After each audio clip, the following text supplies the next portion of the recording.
Legislatura porteña. Entérate de todo lo que estamos haciendo. Ingresá a legislatura.gov.ar para saber más. Nos une la ciudad.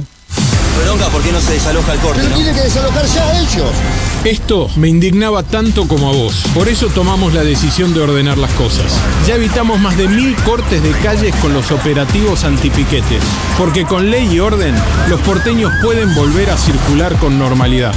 buenosaires.gov.ar/orden y seguridad. 11 de la mañana, 6 minutos, 8 grados 8 décimas. Ahora nos indica el termómetro en la ciudad de Buenos Aires. De esta manera comenzamos Fuera de Foco en Radio Cultura y por supuesto ya saludo a Gerardo Puig. Hola Gerard, buen día. ¿Cómo andas, Pri? ¿Cómo anda todo por ahí? Mañana fresca, ¿no? Muy fresca, muy fresca. Aproximadamente 8 de la mañana teníamos tan solo 1 grado de sensación térmica en la ciudad de Buenos Aires. Ahora ya el termómetro indica 8,8 de temperatura, 6 grados de sensación térmica. Lo lindo es que tenemos cielo despejado. Apareció el sol por unos días, pocos, pero apareció el sol en la ciudad. Bueno, hay que caminar por la vereda del sol. Aquí cayó una helada, porque No. así se dice por estos pagos, cayó una Sí. helada tremenda.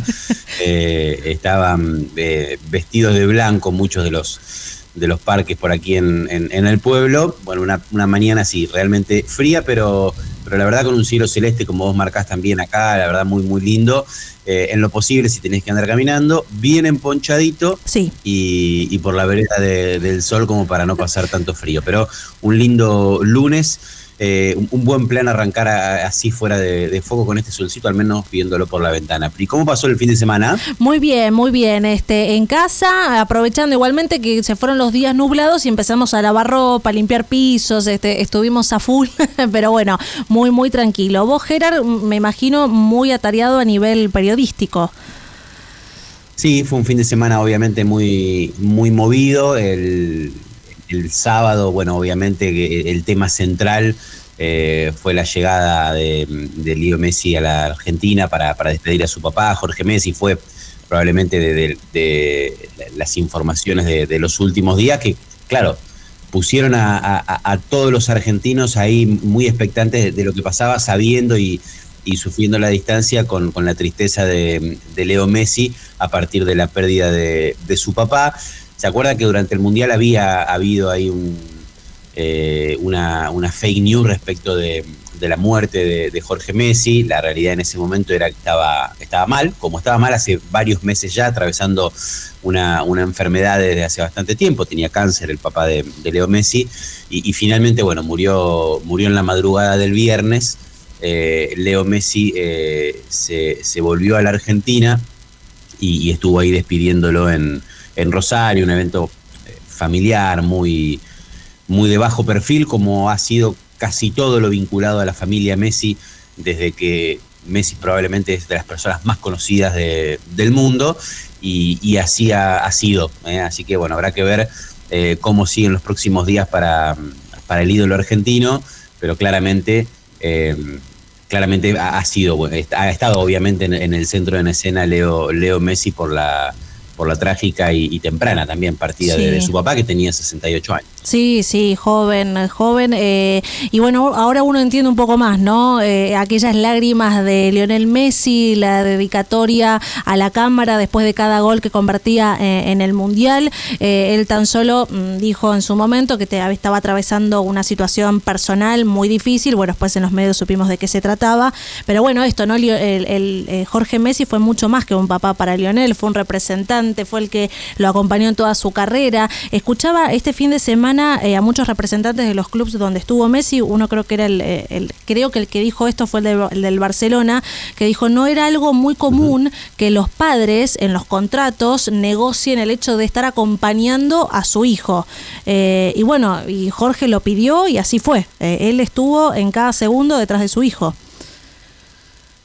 Suele pasar, Pri, que muchos talentos precoces del fútbol sí tengan en sus padres en principio el primer representante, ¿no? Cuando viene un club y vos tenés un hijo chiquito, es normal que vos participes en la negociación, es normal que quizá en un primer contrato también esté el padre, pero cuando se convierten en grandes figuras, ya ahí empiezan a tejer grandes empresarios. Obviamente, el papá puede acompañar, pero aparecen los grandes empresarios.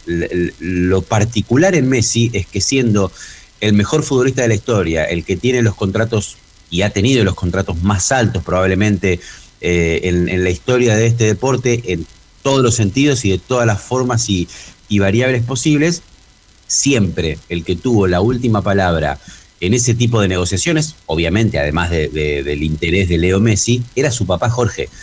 Han trabajado en los últimos años y lo siguen haciendo obviamente con empresarios y un montón de intermediarios en distintas cuestiones, pero siempre el que estaba ahí era Jorge Messi, que evidentemente se fue formando a lo largo de los años y se convirtió claramente en un empresario muy, muy reconocido, siempre vinculado a la imagen y la marca Messi, algo que los Messi, para la redundancia, cuidaron muchísimo siempre. Estaba Jorge desde el principio, obviamente su papá, y ya hace muchos años también Rodrigo, su hermano mayor, que era otro de los que estaba también en un montón de negociaciones. Matías, que es también mayor que Leo Messi, es parte obviamente del núcleo de decisiones, pero mucho menos que Jorge y bueno, obviamente Rodrigo, su hermano mayor.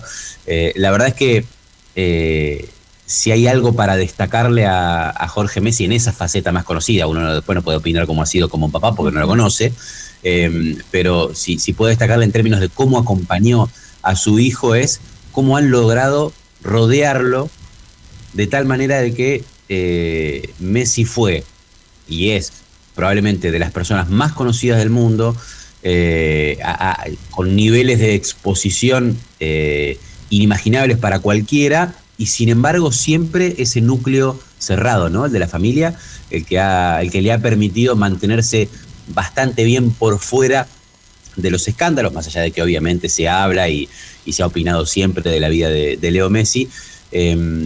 Vos sabés que una vez escuchaba, no me acuerdo, era un expresidente de un club en el que había estado, no sé si era un expresidente del Barcelona y alguna otra gente que opinaba y lo comparaba, no intentando trazar un paralelismo entre Maradona y Messi, que se ha hecho mucho para mí lamentablemente, pero sí diciendo, hay muchos futbolistas mega estrella que por la exposición, el poder, el dinero y todo lo demás, terminan siendo padres de sus padres, ¿no? Asumen responsabilidades muy chicos, muy rápidamente se convierten en los responsables de cambiarle la vida a su familia. No hace falta ser Maradona, digo, Carlitos Tevez en su momento pasó, tomando decisiones de muy chicos, sacando a su familia de los barrios, comprándole casas a toda su familia, él asumiendo y poniéndose una mochila para la que probablemente desde el punto de vista emocional no estaría preparado un chico de 18, 19 años. Bueno, la gran diferencia es que Messi nunca dejó de ser hijo de Jorge y de Celia. Tal cual. El futbolista más importante del mundo, contratos mega millonarios, pero el papá siempre fue el papá en toma de decisiones, incluso vinculadas a su carrera y decisiones económicas también. Eso me parece que también le ha permitido a Messi mantener ese perfil tan medido y que lo ha hecho estar durante 20 años en la cima, ¿no? Algo que es absolutamente anormal.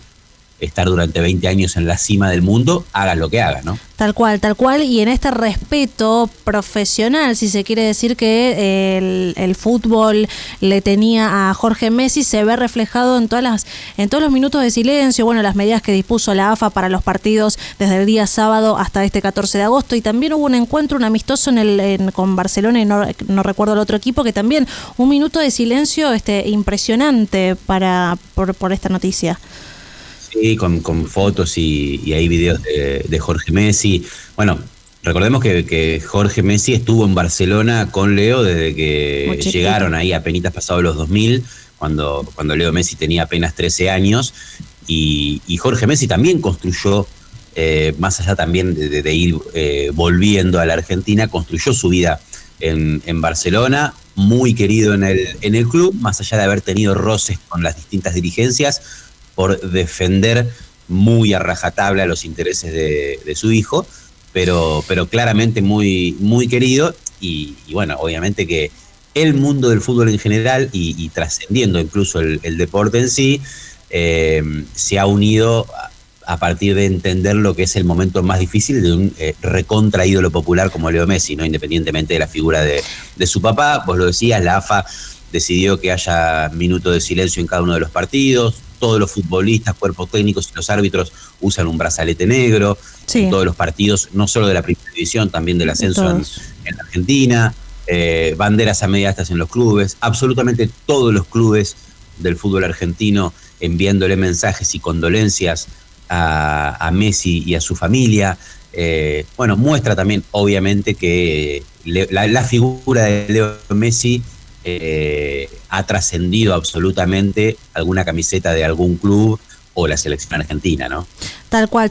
Gerard, no sé cuánto hay de cierto este rumor que surgió sobre todo en redes sociales respecto a que quizás Lionel, por pedido de su papá como un deseo, iba a volver a jugar en Newell's. ¿De eso hay algo de cierto? ¿Se confirmó o no? La verdad que no deja de ser un rumor. En los hechos es eso. Si me preguntás a mí, sin información, te digo, me parece que tiene mucho más de deseo que de posible realidad. Pero bueno, la verdad es que yo no podría decir, no tiene asidero, pero es realmente difícil. En este contexto, ya con la vida de Leo Messi recontra instalada en Miami a nivel familiar y demás, que lo haga ahora la Argentina con 39 años, con lo que representaría también a nivel carga emocional, venir a jugar a Newell's y obviamente al fútbol argentino con lo que eso representa, lo veo complicado, pero bueno, la verdad es que estaría buenísimo, pero me parece que es bastante más complicado. Después, es más el deseo, Pri, de este tema, vamos a escuchar una muy linda columna de Ale Ida en un rato, así que pues vamos a seguir con este tema. Así que si te parece, podemos repasar algún temita, algún título antes de empezar ya con la primera charla de un tema que me ha tenido bastante interesado en los últimos días, así que lo vamos a hacer. Seguimos, obviamente, Pri, muy de cerca con una noticia que tiene que ver con el último momento, y es un fuerte terremoto en Colombia, 7,4 en la escala de Richter, destrozos en Cali, en Bogotá, en otras ciudades, realmente muy preocupante. Las imágenes que se ven son realmente tristes. Estamos siguiendo, obviamente, para saber cuál es el alcance y ojalá que haya la menor cantidad de víctimas posibles. Ahora sí, si te parece, Pri, nos vamos a meter en la primera charla, en la charla de este lunes en Fuera de Foco. Obviamente le agradecemos a nuestra entrevistada Mariela Mosqueira. Mariela, ¿cómo estás? Gerardo Puy y Priscila Martínez te saludamos. ¿Todo bien? Hola, muchas gracias por este contacto. Bueno, Mariela, le cuento a los oyentes, es socióloga, es doctora en Ciencias Sociales de la Universidad de Buenos Aires, trabaja obviamente ahí en el CBC y te convoco, obviamente, Mariela, y le contamos a los oyentes porque publicaron un informe en los últimos días donde el título es realmente importante. Entiendo que después lo podemos ramificar y tratar de entender un montón de cuestiones, pero dice: casi la mitad de las personas que acuden a templos religiosos buscando ayuda lo hacen por razones económicas, alimenticias, laborales. Es decir, excede lo estrictamente espiritual, religioso. Contame vos, como para meternos en el tema. Bueno, el barómetro de las creencias y las religiones en Argentina es un trabajo cuantitativo que venimos realizando desde el Observatorio de las Creencias en Argentina del CBC de la Universidad de Buenos Aires, y este es el tercer informe al que vos te estás refiriendo, donde trabajamos puntualmente una de las preguntas que se le realizó a la población argentina, que es si fue en los últimos 12 meses algún templo o una iglesia de la religión que fuere a buscar ayuda. Y ahí, sorprendentemente, casi un tercio de la población nos dijo que sí, que había ido a buscar ayuda, en búsqueda de ayuda. Esta es una pregunta distinta si usted va al templo, ¿sí? Si usted concurre a las ceremonias de culto, que esa es otra pregunta. Esta puntualmente si fue a buscar ayuda. Y ahí nos da que sí, que como les dije, un tercio de la población fue a buscar ayuda. Y la mitad de esa gente que fue a buscar ayuda lo hizo por cuestiones materiales, sea en búsqueda de alimentos, sea en búsqueda de ayuda económica de algún tipo, o sea en búsqueda de trabajo. es habitual que las iglesias tengan bolsones de trabajo, tengan contactos entre la feligresía para acceder a fuentes de trabajo. Así que bueno, esto realmente para nosotros fue impactante. ¿Y hay números contra los que confrontar estos datos que se conocieron ahora? Digo, como para entender si se profundizó en el último tiempo. Nosotros hace más de 20 años hacemos sociología de la religión y caminamos las iglesias de manera cualitativa y sabemos que esto es muy habitual y en momentos de crisis esto se acentúa muchísimo más. Para contrastar, como te decía, es la primera vez que realizamos esta encuesta, el barómetro se inauguró este año y seguramente en próximos años vamos a tener una serie comparativa. Pero sí venimos como a confirmar esto que veníamos nosotros registrando en nuestros trabajos cualitativos, de que en momentos de crisis es habitual que esta búsqueda de ayuda se incremente, más que nada en sectores populares.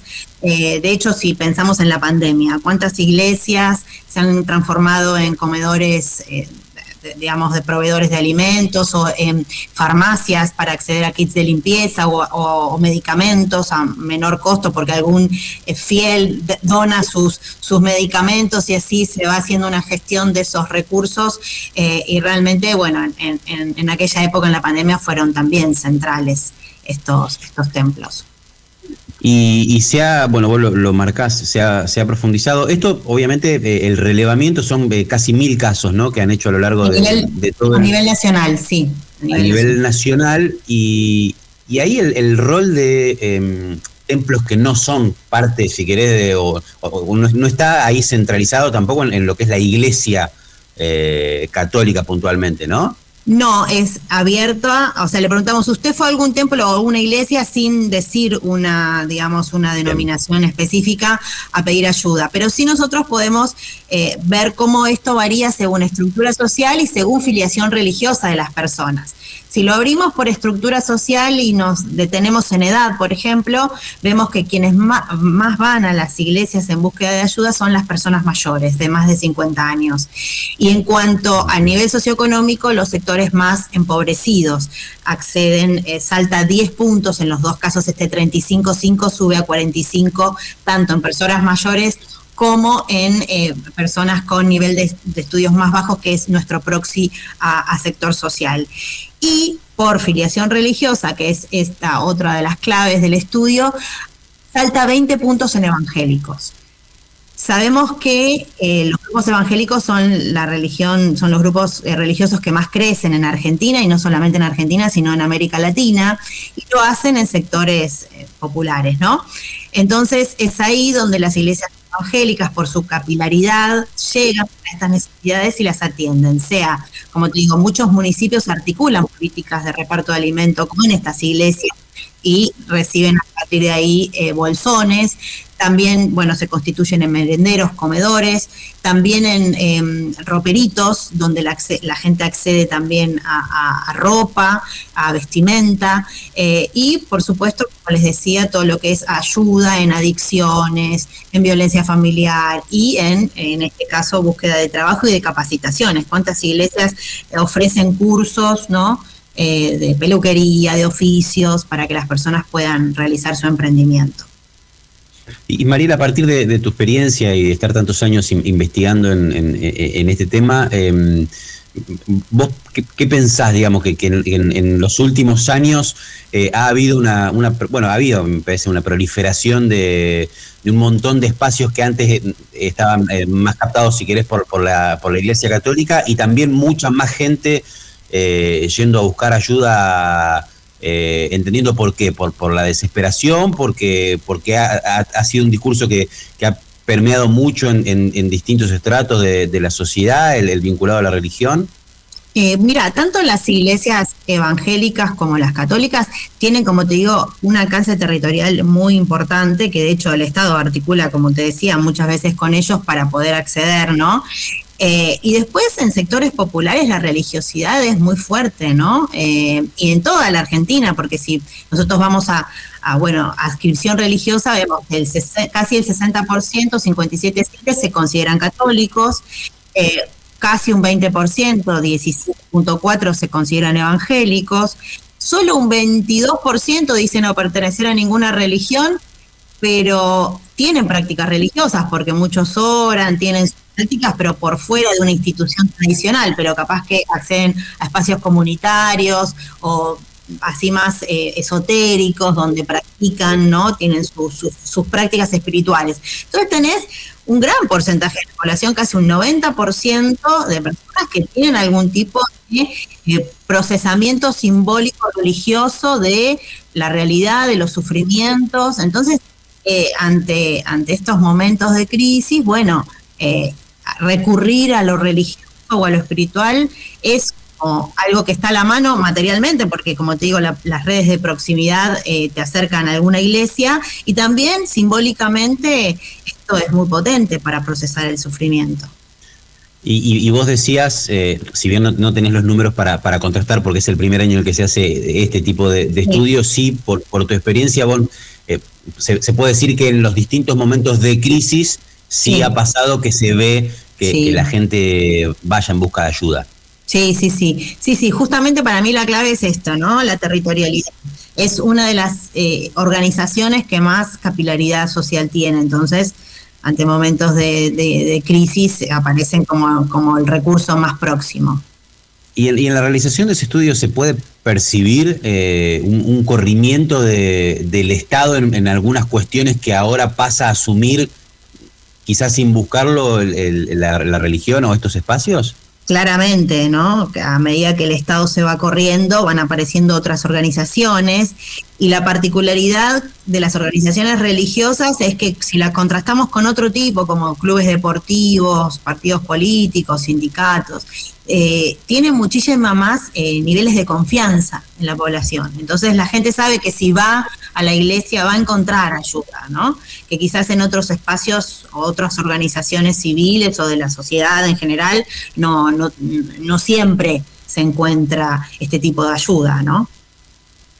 Y Mariela, y también volviendo a la cantidad de años que hace que estás trabajando en esta cuestión, para vos este momento en particular de la Argentina, si querés comparándolo con otros momentos que han sido realmente complejos, ¿tiene alguna particularidad diferente a otras crisis?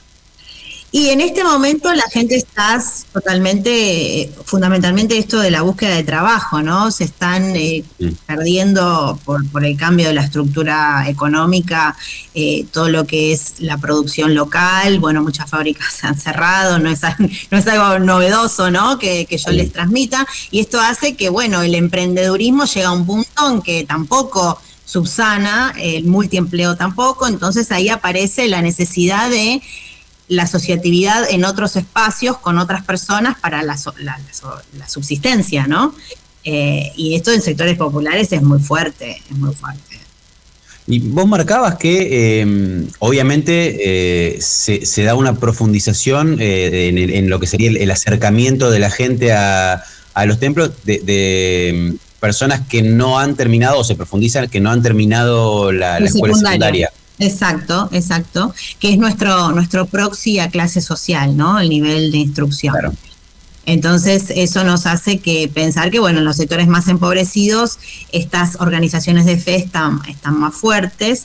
Y, bueno, en el otro, o sea, esta vez nosotros sacamos 2 informes, uno vinculado a esta función social de los templos y otra vinculado a cómo son las prácticas religiosas en las personas. Ahí vemos que tenemos, como te decía, mucha creencia, como te decía, casi un 90% de la población cree, y la mitad de la población ora en su casa en la intimidad.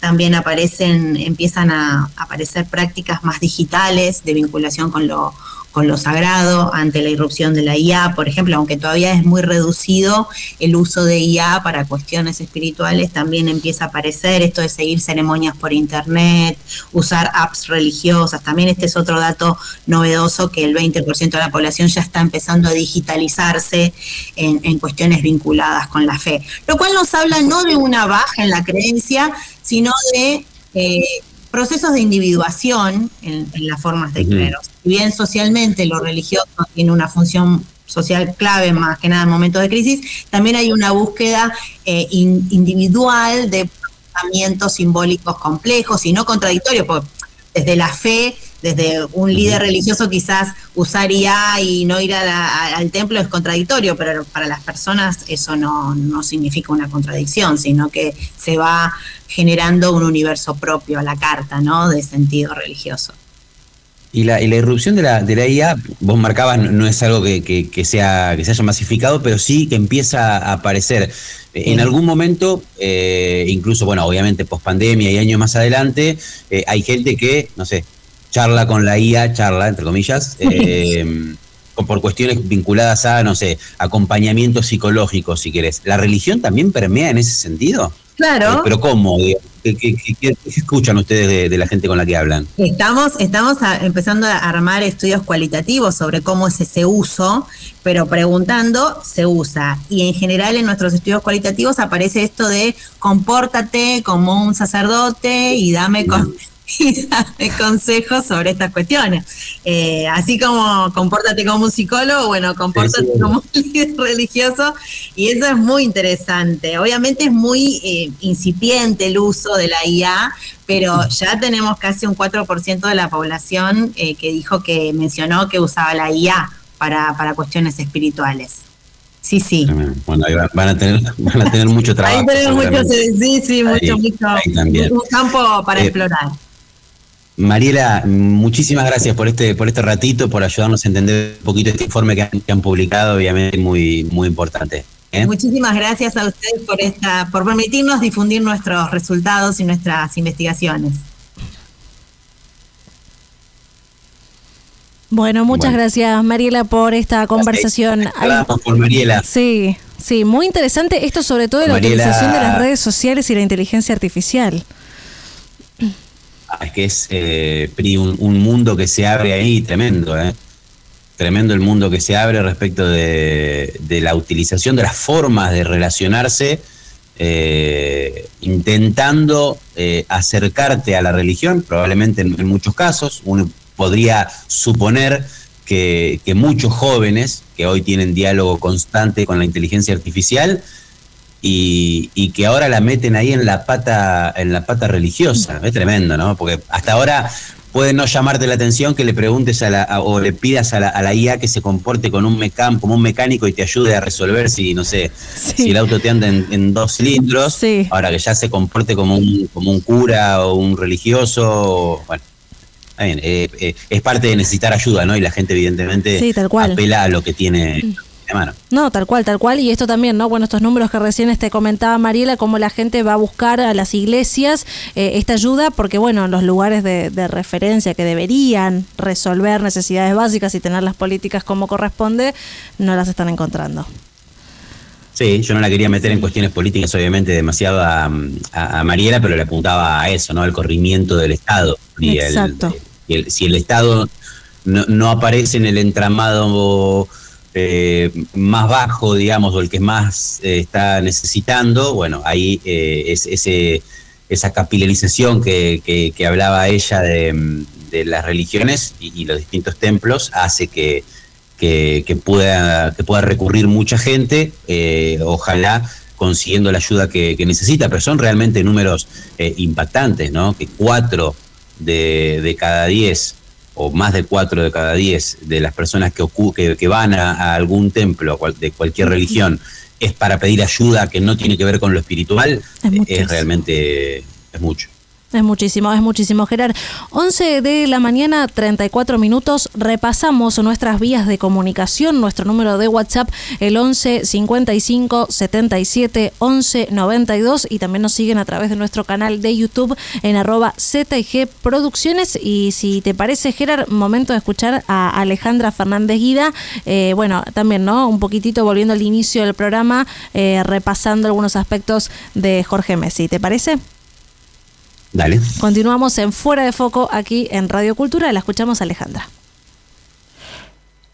El sábado se conoció la noticia de la muerte de Jorge Messi, el papá de Lionel Messi. Todos deben haberla leído, escuchado en las redes sociales o en un medio o en la tele, pero sin embargo no era del todo desconocida para la sociedad esta noticia. Digamos que no sorprendió. A ver, las personas mueren una sola vez, por supuesto, pero a Jorge Messi ya lo habían matado antes. Y esta muerte dejó un par de lecciones sobre cómo tratar la información, cómo tratar toda la información, por supuesto, pero en particular las muertes. Ahora, cuando hablo de una noticia que no sorprendió, es porque esta noticia fue una de esas fake news que van a quedar por un largo tiempo en el imaginario, en el recuerdo. Si no lo recuerdas bien, vamos a hablar de esto en esta columna. A ver, repasemos. A mediados de junio, en pleno mundial de Estados Unidos, México y Qatar, Florencia Peña, la actriz Florencia Peña, que todos la conocemos por supuesto, fue la responsable de dar al aire en el programa El Show del Verano, que se llama así, aunque no estamos en verano, del USU, la fake news de la muerte de Jorge Messi. Esa falsa información que Flor Peña brindó con un tono, si se quiere, jocoso, entre risas, algo que abonó más la indignación, provocó un escándalo. Le valió recibir repudio de distintos colegas, de comunicadores, de usuarios en las redes sociales, y también llegó al canal, se supone en un acuerdo con ella, a que la apartara del stream, a que la echara de alguna forma. Hubo ahí, y de hecho hay una demanda de Flor Peña, quien se considera echada sin causa a partir de estas fake news. Hubo ataques de llanto, hubo acusaciones cruzadas, también, hay que decirlo, hubo mucho odio en las redes sociales de muchos usuarios que aprovecharon quizá un odio precedente para, a partir de esto, odiar más, ¿no? Tirar más hate, como dicen ahora los chicos, los jóvenes. Pero también hubo una familia, en este caso la de Messi, que fue casi obligada a sacar un comunicado para contar una situación familiar que hasta ese momento había querido resguardar, había querido mantener en la intimidad, y sin embargo, esto que pasó los obligó a emitir un comunicado que tardó un tiempo, pero ese mismo día la familia contó que Jorge Messi atravesaba una situación de salud y que se encontraba bajo seguimiento médico, recuperándose, evolucionando favorablemente a pesar de un cuadro que era complicado. Y también había repudiado, había expresado su profundísimo malestar por la falta de sensibilidad, de respeto y de escrúpulos con las que algunas personas habían tratado la situación, que es una situación, como dijimos antes, privada y familiar. Y el propio Messi había dejado entrever en medio del Mundial con una emoción muy grande, en un momento en que él había llorado, después de convertir el primero de los 3 goles frente a Argelia, que había sido por una cuestión ajena a lo deportivo, dijo él, ¿no? Pasé unos días difíciles, complicados, estoy muy agradecido a la delegación, a todos mis compañeros, porque estuvieron siempre al lado mío, deseándome fuerzas para este momento, ¿no? Había dicho Messi antes de lo de Florencia Peña, o sea que algo se sabía sobre esta situación, sabía que a Messi le pasaba algo y que había algo vinculado a lo familiar. Lo que pasó después de este penoso episodio también es una historia bastante conocida por todos, la podemos repasar. Por supuesto, Messi siguió concentrado en el Mundial con sus compañeros, a pesar de que se dijo en su momento que se iba a tomar un avión privado para estar en Buenos Aires con su padre, con su familia. Eso no sucedió, llegó a la selección en la final, ya lo sabemos, y además se dio el lujo de meter 8 goles con la selección, con la camiseta argentina, a los 39 años. Nada mal. Eso, por supuesto, demostró una vez más la calidad profesional de Messi, que la demostró muchas veces a lo largo de su carrera y que esta vez la volvió a mostrar. Y aunque aquel comunicado no detallaba qué enfermedad tenía Jorge Messi, se sabía. Ya lo sabíamos antes, muchos medios y muchos periodistas, que estaba enfermo desde hace tiempo. Y también se sabía que debía ser la familia la encargada de contar la situación en los tiempos que la familia creyera necesario, porque esa es la información válida que hay que publicar. Este sábado, a primera hora, se confirmó que Jorge Messi falleció a los 68 años en Rosario, allí donde había querido estar en la última etapa de esta enfermedad durísima, grave. El camino que hizo la noticia es el de los tiempos, que a veces son largos, por supuesto, y que necesita el periodismo para mantener sus estándares de calidad. Hubo un medio, se sabe, en este caso fue Infobae, en el caso de otras primicias, por ejemplo, la muerte de Maradona, fue Clarín, La Nación también tuvo muchas primicias y las tendrá, pero en este caso fue Infobae el que tuvo la primicia, ¿no? Murió Jorge Messi, el papá de Lionel Messi, publicó minutos antes de las 7, una primicia que estuvo chequeada y publicada por un periodista, y el resto de los medios, ya con esta, alertados por esta primera publicación, se lanzó a la búsqueda de sus propias fuentes, de una confirmación oficial, que no es un productor durante un vivo de un canal de stream, que no es un rumor por redes sociales, que no es un rum, que no es algo que se dice al pasar.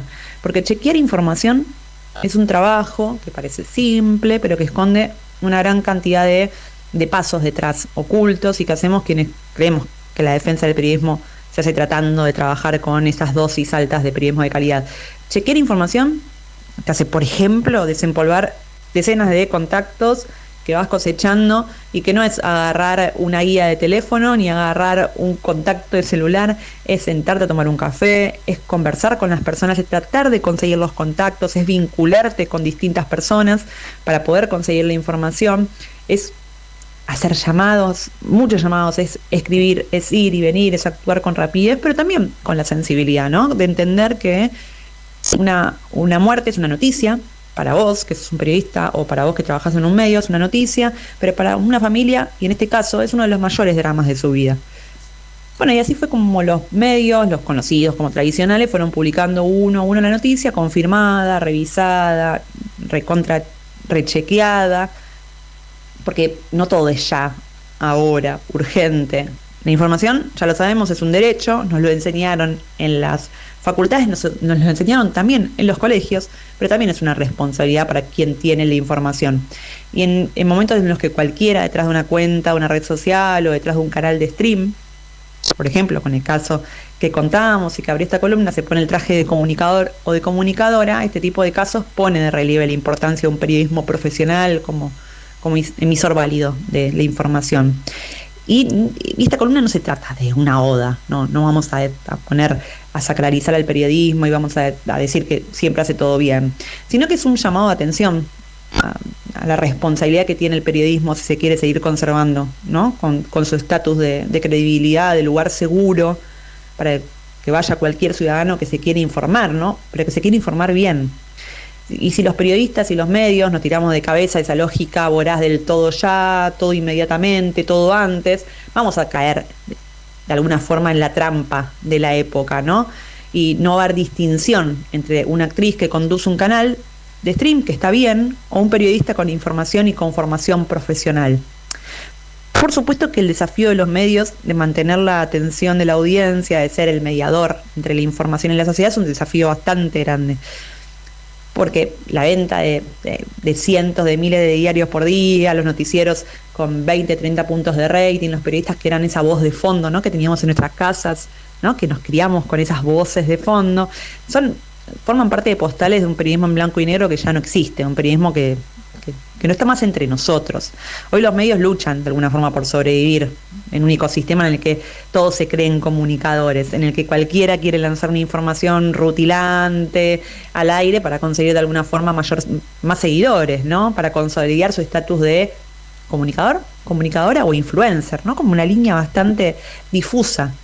Y ahí está el desafío de los medios, el desafío de los periodistas, que es bancarse, muchas veces quedar atrás en la carrera, ¿no? Siempre los periodistas y los medios saben, los periodistas sabemos y los medios saben que en esta carrera, por publicar, por tener una información antes, siempre hay ganadores y siempre hay perdedores. Y hoy le toca a uno y después le tocará a otro. Siempre los periodistas queremos llegar a esa meta, queremos salir primeros con la información. Pero lo importante es siempre llegar, pero llegar con buenas armas. Puede llegar después a una información, pero si llegaste con buenas armas, va a hacer que muchos crean en vos, en tus noticias. A ver, esto no significa que los medios no tengan errores, porque los hubo, porque los hay y porque los habrá. Pero, como casi todos los frentes, si el trabajo se hace bien, se hace, como dijimos antes, chequeando una por una esas fuentes, haciendo el caminito que tienen que hacer los periodistas para confirmar la información, los resultados van a ser buenos. No van a ser fake news tiradas al aire, como sucedió en el episodio de Luzu, ¿no? Porque los periodistas tienen que seguir otro camino. Y en el periodismo el trabajo se hace bien, si la información se chequea y se confirma, cuántas veces lo haga falta antes de publicarla, cada vez más personas van a volver a confiar en el periodismo como una fuente de información de calidad y no se van a ir como está sucediendo, porque hay muchas fuentes de información hoy en día dando vueltas. Creo que la reflexión de la muerte de Jorge Messi debe llevarnos para este lado, sobre todo para quienes ejercemos el periodismo, que el camino del periodista debe ser distinto y debe distinguirse en este mar de comunicadores o de influencers que muchas veces tiran información, a veces desde una cuenta anónima, a veces desde un canal oficial que tiene programas consolidados, con pauta, con sponsoreo, con mucho trabajo detrás, por supuesto, porque eso no invalida el trabajo que tienen estos canales, pero que los estándares de calidad del periodismo van muchas veces por otro carril y que nosotros debemos cuidarlos, debemos conservarlos si queremos sobrevida para el periodismo. Capacitate de forma fácil y gratuita. Accede al Instituto Legislativo de Capacitación Permanente en legislatura.gov.ar. Legislatura porteña. Nos une la ciudad. A partir de abril, las boletas de ABL serán únicamente en formato digital.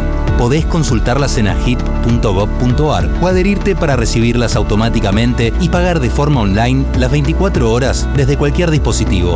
Boleta digital, una forma más rápida y sustentable de gestionar tus pagos. Buenos Aires Ciudad. 11 de la mañana, 46 minutos. De esta manera pasaba Alejandra Fernández Guida en Fuera de Foco. Gerard.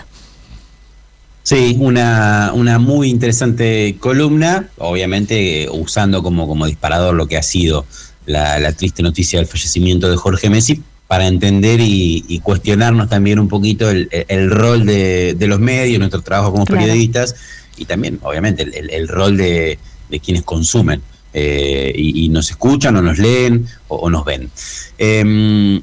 Hablando de Ale Fernández Guida, sí, a quien le mandamos un saludo, la traigo a colación porque acaba de empezar, Pri, el juicio a Piti Álvarez por el crimen de Cristian Maximiliano Díaz allí en 2018. ¿Y por qué lo vinculo a Ale? Porque hace algún tiempo, hace bastante en realidad, también en Fuera de Foco, recomendó un podcast que es Intoxicado, el caso de Piti Álvarez.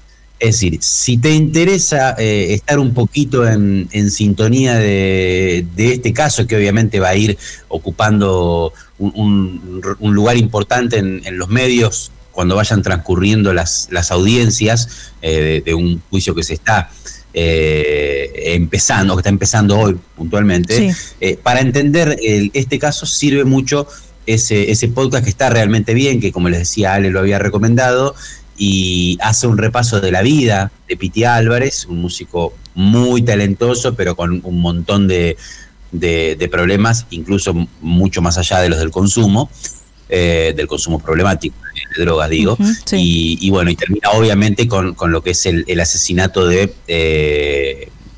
este hombre que ahora está siendo juzgado. Así que es bien interesante. Intoxicado, el caso de Piti Álvarez, el podcast que nos había compartido en su momento Ale Fernández Guida, y que me parece que está bueno recordar para aquel que quiera ponerse un poquito a tono con lo que es una de las noticias del día, que es el inicio del juicio a Piti. Ahí estaba viendo, Pri, está Fernando Burlando con su socio Améndola ahí representando a lo que era la segunda pareja de la víctima, así que es un tema que seguramente va a tener mucha atención en los medios. Y tenemos material audiovisual para compartir respecto a este tema.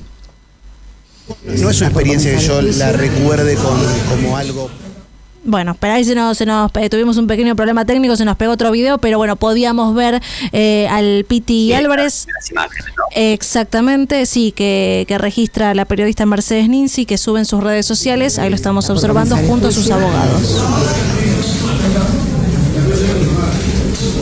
Acompañado por el defensor oficial, los miembros del tribunal. Allá está Fernando Burlando, abogado de la familia de Díaz.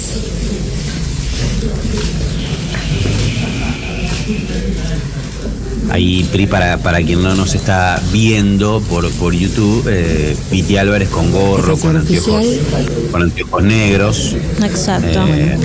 Ahí en el inicio de la audiencia. seguramente será largo. Sí, tal cual.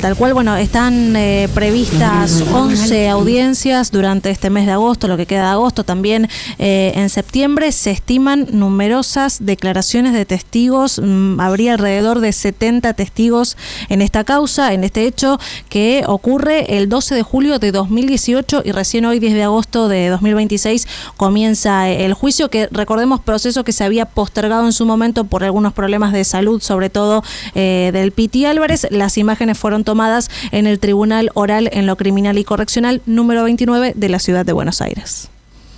Sí, y un hecho que generó bastante revuelo, porque bueno, se sabe, independientemente de las razones, el contexto, el estado en el que haya estado Piti Álvarez en ese momento, pero se sabe que él asesinó a Cristian Díaz y Piti Álvarez hasta ahora estuvo trabajando, dando shows, haciendo una vida bastante parecida a la normalidad, al menos ahora, porque recuerden que había estado un tiempo detenido, después internado también. Bueno, habrá que ver cuál es la situación de aquí en adelante cuando vaya transcurriendo y después ya obviamente se conozca el resultado de este juicio que, insisto, acaba de comenzar contra Cristian Piti Álvarez. Pri, y el otro tema, te diría que central ya a esta altura, lamentablemente va ganando cada vez más espacio en los distintos medios, y esto no es nada bueno porque da cuenta de que evidentemente lo que en principio era una alerta de un sismo muy fuerte, un terremoto de magnitud 7.4 en la escala Richter, a medida que va ganando terreno en los medios es porque las informaciones que llegan desde Colombia son cada vez más preocupantes. Obviamente y lamentablemente hay víctimas fatales por esto que ha afectado a Cali, a Manizales, a Pereira y otras grandes ciudades de Colombia. Todavía no se sabe la magnitud de la tragedia, pero sí, cuando uno empieza a ver casi en tiempo real las imágenes y los videos, te das cuenta que ha sido realmente impresionante lo que ha sacudido a Colombia y a buena parte de Ecuador también. Exacto, Gerard. Bueno, este primer terremoto ocurre 7:34 de la mañana con una magnitud de 7,4 y después a 8:10 de la mañana, unos minutos pasados, se registra una réplica de una magnitud de 4,6 que también se sintió este temblor en Ecuador y en Venezuela. Recordemos que Venezuela está atravesando una situación también muy compleja después de aquellos dos terremotos en simultáneo hace unos meses atrás. En simultáneo no, ocurren con 30 segundos de diferencia. Sí, ahí en la zona de La Guaira, y ahora, bueno, Colombia, un país vecino que también se ve impactado de lleno por una tragedia, realmente. En este caso, afectando a un montón de ciudades. Cuando uno empieza a repasar, si bien tuvo una profundidad de 96 kilómetros y el epicentro estuvo ahí cerca de San José de Palmar, que sería el oeste de Colombia, impactó mucho en Bogotá, en Cali, se sintió, como te decía, en Ecuador, parte en Panamá. Las primeras dos víctimas fatales, estoy repasando lo que dice Clarín en este momento, fueron ahí en Manizales. Hay 6 aeropuertos en Colombia que no están operando. Y los videos son realmente dramáticos. Hay, un edificio que literalmente se cayó hacia un costado. Sí, un hospital. Nubes también. Sí, realmente impresionante. Es impresionante. Lamentablemente el número de víctimas seguramente irá creciendo, porque la magnitud del daño y el impacto que ha tenido en un montón de edificios importantes es realmente tremendo. Exacto. En estos momentos se está difundiendo también un video del alcalde de Cali que informa hay al menos 19 estructuras colapsadas en lo que respecta a su municipio, varias personas que ya empiezan a ser rescatadas y se están desplegando diversos equipos de rescate también. Sí, hay un mensaje obviamente del flamante presidente colombiano, Abelardo del Espriella. Dice: ante el temblor registrado hace pocos minutos, he ordenado convocar de inmediato al Comité Nacional para el Manejo de Desastres. En este momento estamos evaluando la situación para conocer los reportes de todo el territorio nacional y coordinar las acciones que sean necesarias. Recuerden que del Espriella, que asumió el fin de semana, estuvo con Javier Milei. Milei estuvo hace 2 días en Colombia, en su asunción, estuvo en Cali, así que afortunadamente para el presidente no estuvo un par de días antes de este evento, pero bueno, ahí está el flamante presidente colombiano teniendo que hacer frente ahora al manejo de una crisis que seguramente marca también un antes y un después en la vida de muchísima gente allí en Colombia. Exacto, Gerardo. Las autoridades a esta hora, bueno, como bien informabas, piden mantener la calma y que de a poco van a empezar a difundir cierta información oficial mientras continúan estos trabajos también de relevamiento. El metro en Medellín fue suspendido temporalmente el servicio para revisar también lo que respecta a las estaciones y a los viaductos. Sí, en Bogotá el primer relevamiento no encontró heridos ni daños estructurales importantes, pero sí algunas grietas que pueden ser graves de cara a si hay otro temblor o réplica en las próximas horas. Así es, bueno, así que ahí está, me parece, la información más importante de esta mañana. Nos corremos un poquito de ahí ya en la recta final del programa, Pri, para dar cuenta de algo que tiene más que ver con la política y si quieres la diplomacia. El lunes pasado hablamos bastante del tema Brasil, cómo había escalado la crisis diplomática con el gobierno de Lula da Silva. El canciller Pablo Quirno, que intentó a lo largo de la semana bajarle un poquito el tono a la cuestión, pero sin confrontar con Milei, obviamente. Un Milei que en cada una de sus manifestaciones públicas insistía con Lula es un ladrón, es un presidiario, es un corrupto. Entonces la posición de Quirno intentando bajarle el tono no tenía demasiado sentido. Probablemente la postura más distante a la del presidente que encontré dentro de lo que sería el ecosistema del gobierno fue la de Patricia Bullrich, ¿no? La jefa del bloque de senadores libertarios, que en la sesión en la que se trató el proyecto de inviolabilidad de la propiedad privada, que parece haber quedado allá lejos en el tiempo, fue el jueves pasado, y finalmente se aprobó, obviamente sin el capítulo que modificaba la ley de tierras y también lo de el manejo del fuego. Ahí, en uno de esos debates muy, muy acalorados que se dieron en la Cámara Alta, Patricia Bullrich le pidió expresamente a Lula da Silva que dé marcha atrás con esa decisión y que reponga al embajador. A mí no me pareció un mensaje menor, no fue un mensaje solo de intentar bajar el tono a la polémica, como sí lo había hecho Quirno, diciendo, bueno, nosotros, para que haya una pelea tiene que haber dos y a nosotros no nos van a encontrar en esa situación y demás, y poniendo el foco, si querés, en lo que era la acusación de intromisión por parte del gobierno en la elección brasileña porque apoyaban a Flavio Bolsonaro. Acá lo que hizo que Brasil tome la decisión que tomó es que el presidente fue y le dijo ladrón a Lula en su propio país. Exacto. Ahí estaba la gravedad de ese ataque. Bueno, Bullrich le pidió abiertamente al canciller que le pida justamente al gobierno brasileño que dé marcha atrás con esta situación. Así que bueno, habrá que ver qué ocurre.